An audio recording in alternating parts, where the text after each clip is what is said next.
On a clear afternoon, the sun hangs high above, a small disk glowing in a vast, empty blue sky.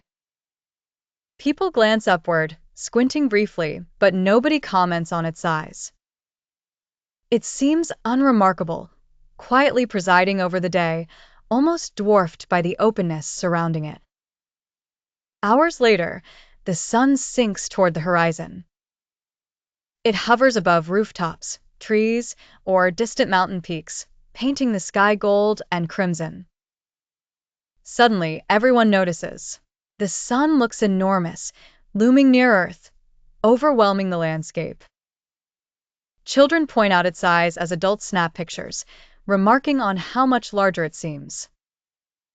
A montage of photographs compares the sun at midday and at sunset.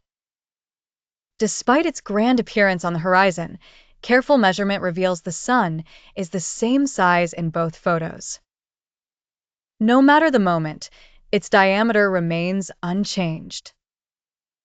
The visual evidence challenges intuition, highlighting the mismatch between perception and reality.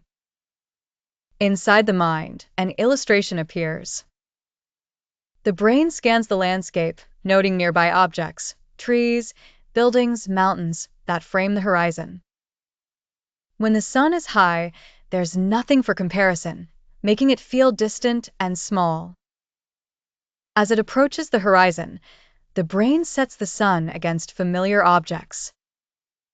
Instinctively, the mind stretches its perception, making the sun seem enormous by contrast.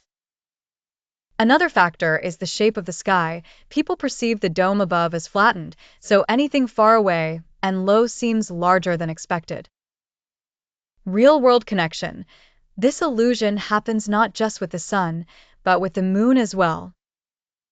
When the moon rises or sets, it can appear vast and imposing, although it's no closer than when overhead. Photographs dispel the illusion, proving it's a trick of the mind, not a physical change. Final insight. Though it feels like the sun swells at the horizon, the truth is simpler. Our eyes and brains interpret the sky, the surroundings, and perspective in a way that distorts the sun's apparent size. The sun stays constant, only our interpretation of its grandeur changes as it draws near Earth's edge.